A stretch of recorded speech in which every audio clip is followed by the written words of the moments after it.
Nayokilola kala mokonzi osea motemo mwanga. Ngai natali likolo natali na se na moni nzambe wanga. Ngai natali likolo natali na se na moni nzambe wanga.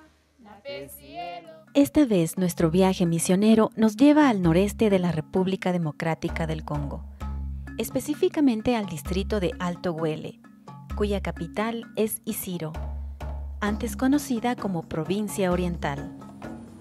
La ciudad se encuentra situada entre la selva ecuatorial y la sabana. La mayor parte de la población habla lingala, aunque un porcentaje considerable conoce el suajili. Dentro de Isiro conoceremos un poco más acerca de Mumbere, una aldea multiétnica donde cohabitan por lo menos 35 tribus entre locales y foráneas. Entre estas tribus están los pigmeos, término de origen griego usado para referirse a grupos humanos, cazadores-recolectores que viven en las selvas ecuatoriales africanas y que se caracterizan por su baja estatura. Los hombres miden menos de 1,50 m. Esta población, por muchos años, ha sido considerada la servidumbre de las diversas tribus que por tanto tiempo los han dominado. También conoceremos acerca de la misión comboniana, que con su labor ha logrado cambiar la perspectiva de este pueblo explotado y que además los ha insertado en proyectos de salud y educación. Yo llegué al Congo en 1972, esto es, hace 42 años. Exactamente en enero de 1973 llegué aquí a Mumbere como mi primera misión. La situación que vivíamos entonces estaba bajo la dirección de Mobutu, del Partido Único. La vigilancia era intensa a través de capataces que se llamaban Kandere. Ellos controlaban todo. Eran personas que no tenían ningún valor intelectual, ninguna preparación, ni siquiera humana, pero causaba miedo a la gente, la metían en problemas. De manera particular nos acusaban a nosotros los sacerdotes o venían a la iglesia para escuchar lo que decíamos y referir a las autoridades políticas, quienes estrangulaban un poquito a la gente y querían dominarlo todo. Por lo tanto, no existía una verdadera libertad. Aquí en Mumbere había, sin embargo, un desarrollo que se apoyaba en las plantaciones. Aquí había por lo menos 35 plantaciones que agrupaban a muchísima gente. Los patronos siempre, entre comillas, delegados del Estado, habían contratado a la población para tener la mano de obra. De modo que había gente que venía del sudeste del Congo, de todas partes del mundo. En realidad, Mumbere es una aldea, digamos, multiétnica. Hay por lo menos 35 tribus. Esto pues ayuda a la población a tener un clima más abierto para ayudarse recíprocamente y evitar el aislamiento, como por ejemplo Aisiro, Auamba, Rungu, que son monotribales, y entonces la situación es más cerrada. Aquí en cambio hay mucha más apertura precisamente por esta capacidad multiétnica. Y parte de este abanico de tribus son los pigmeos, gente que según palabras del padre Franco ya existía desde hace 3.000 a 4.000 años antes de Cristo, en la época de los faraones de Egipto, quienes los compraban como esclavos y los obligaban a trabajar como sirvientes. Se los usaba también para divertir a la gente, en especial en la danza, pues eran excelentes bailarines. Actualmente son el último escalón en la cadena de servicio.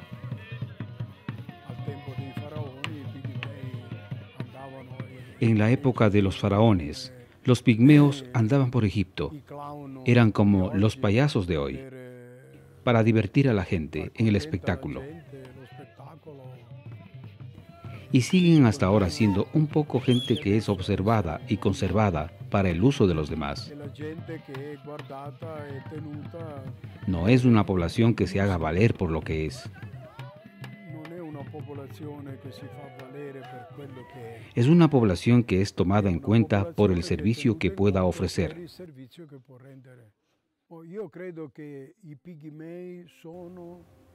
Yo creo que los pigmeos son los verdaderos autóctonos de esta tierra. O sea, a partir del Camerún, con una diagonal que corta el África hasta Ruanda y Burundi. Estas son las selvas principales más densas que no fueron tocadas por la colonización. Eran los lugares naturales de los pigmeos. Otros pueblos, esta es la historia, vinieron a dominar desde el norte los Lotisi, desde el este los Huaudú, que son originarios de Zanzíbar, vinieron a ocupar estas tierras. Entonces los Umbo expulsaron a los pigmeos de su selva. Si tú vas a Camerún ahora, la selva ya no existe. Los pigmeos ya no están allí, porque buscan en dónde vivir. Aquí en el Congo nuestra gran suerte ha sido que no fue una zona accesible. Entonces la selva se conserva todavía tal cual. Pero hacia el este, en donde ya han comenzado a trazar las vías, hay una deforestación muy grande. Talan el bosque y envían todo el producto de la madera que no se queda en el Congo. Hoy en día a los pigmeos se los utiliza como obreros, mano de obra no pagada o a bajo precio. De hecho existe la tradición aquí de que los actuales pigmeos son la herencia que los antepasados han dejado a las tribus más dominantes, especialmente a los bantú. Sí, la gente tenía estos grupos de pigmeos bajo su dependencia. Vivían, comían al servicio del patrón. El patrón los mantenía, pero ejecutaban todo trabajo que requerían estos patronos. Por ejemplo, en Tirocongo, en una ocasión, como era la primera vez en que entraban en una zona para buscar un grupo de pigmeos, trataron de localizar a los pigmeos y estos, ¿en dónde se encontraban? A lo largo del camino se encontraba la casa del patrón. Detrás de la casa del patrón, ¿qué había? La cocina del patrón, una especie de cobertizo para hacer secar los platos. Luego, ¿qué había? El gallinero y el retrete del patrón.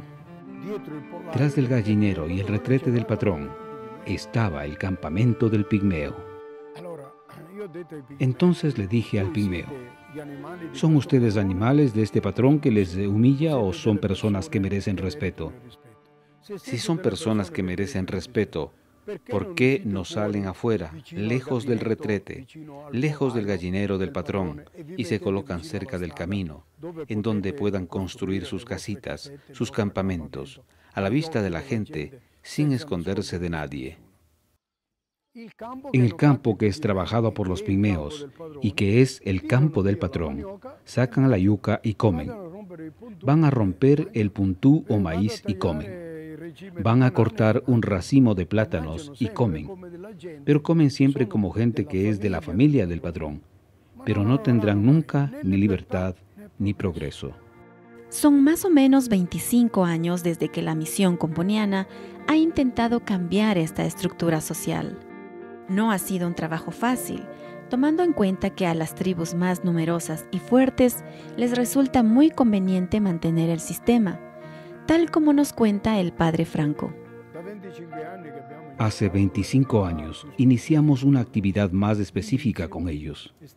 Desde un principio ha sido difícil, porque, por ejemplo, cuando el padre Pietro Bardo, uno que empezó aquí en Múmbere de modo particular esta actividad, de manera sistemática iba a buscar a los pigmeos en la selva.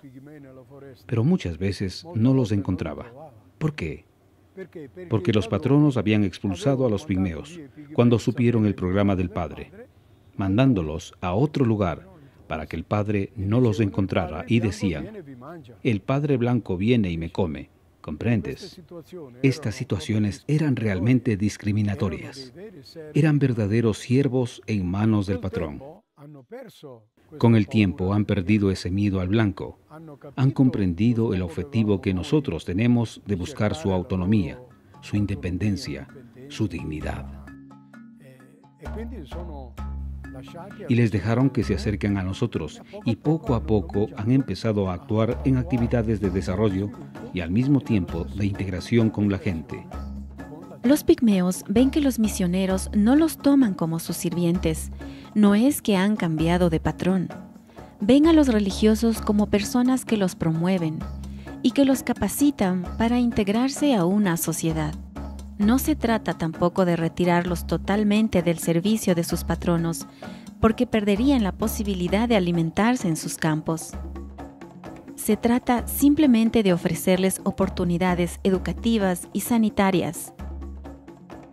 Y precisamente una de las estrategias para lograr esto fue la creación de una escuela-internado para los niños.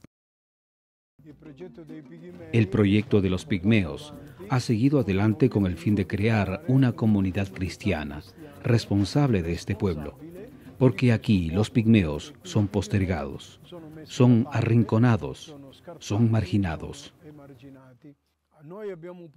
Nosotros hemos apuntado el objetivo sobre la escuela porque los pigmeos adultos no cambiarán nunca sus ideas y sus formas de vivir.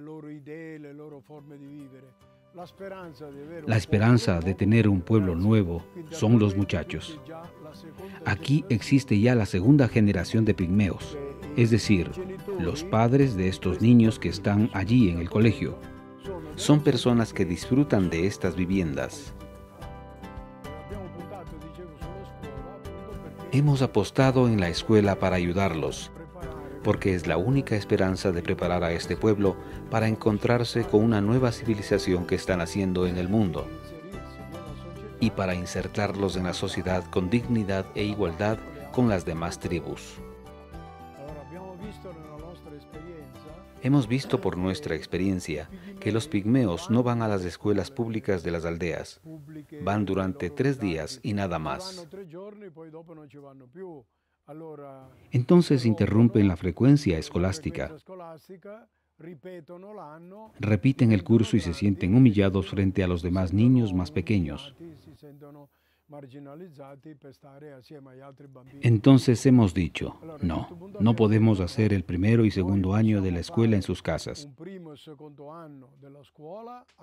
pero tampoco podemos separarlos de sus padres. Entonces hemos creado este colegio en 1993 preguntando a los padres, ¿nos enviarán a sus niños? Los padres estaban contentos. Entonces los niños vinieron enviados por sus padres, a los cuales hemos dicho, si quieren que sus hijos vengan aquí, deben construir los planteles. El primer colegio de los pigmeos ha sido construido precisamente bajo estas palmeras, en un terreno más libre, donde han comenzado la construcción de estos lugares con lodo y troncos de árboles. Hasta que después de transcurrir varios años, en el año 1995, hemos construido con ladrillos estos ambientes. Los padres han enviado a estos muchachos. Ellos vienen de unas 30 aldeas en el territorio de la parroquia, a una distancia de 30, 35 y 40 kilómetros.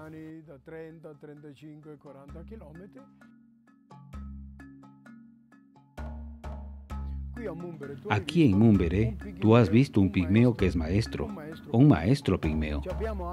Tenemos otros 2 maestros pigmeos que están en Uamba.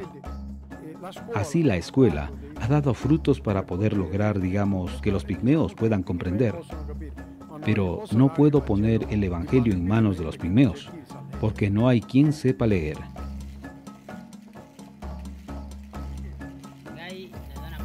Quiero o deseo que mi pueblo, el pueblo pigmeo, sea como yo. que abran los ojos, que no sea un pueblo dependiente de otros pueblos, que viva la justicia y no se dejen engañar, que sea un pueblo capaz de enfrentarse con otro pueblo. Personalmente pienso que el trabajo que ustedes están haciendo es bueno, porque estamos mirando los resultados. Hoy tenemos a los profesores y a algunos médicos que son fruto de su trabajo. Dios es nuestro creador, por lo tanto, Él es como un padre para todos nosotros. Jesús es nuestro hermano que vino antes que nosotros. Él es nuestro hermano mayor. No se puede predecir el futuro de los pigmeos, más aún cuando las estadísticas nos dicen que el 50% de sus niños muere antes de llegar a los 5 años, o que de cada 10 niños que nacen, solamente 4 llegan a los 15 años. Luego que los chicos llegan a los 15, son un grupo ya seleccionado naturalmente y llegan hasta los 40. Después de los 40 años, comienzan a menguar. A veces, el que un día antes te parecía un joven fuerte que va de cacería, que se enfrenta a las fatigas de la floresta, le llega de repente una enfermedad y pronto se muere. Efectivamente, no existen pigmeos viejos. De hecho, entre 1.300 pigmeos podemos encontrar a unas 15 o 20 personas que tienen 60 años. No existen pigmeos viejos. Nosotros moriremos o nos iremos. Después habrá sacerdotes locales o las diócesis que se harán responsables. Si faltasen medios económicos para prestar atención sanitaria, estos pigmeos estarían en riesgo de desaparecer por motivo de esta mortandad, tanto de los niños antes de los 5 años, como también de los que tienen una edad de 35 años. Los pigmeos no resisten fácilmente a las enfermedades y entonces podrían desaparecer. Sin duda, la gestión de los misioneros ha sido determinante en el progreso de los pigmeos, pero es deber de los gobiernos locales y de la comunidad internacional velar por la protección de este pueblo y de la selva, que es su hogar. En ella habitan, de ella se alimentan, allí forman sus familias y es el lugar donde plasman sus costumbres y tradiciones. Es la selva en donde quieren vivir y donde es inminente que sus derechos como seres humanos sean respetados y promovidos. Porque el que fue llamado por Dios siendo esclavo, libre es para él.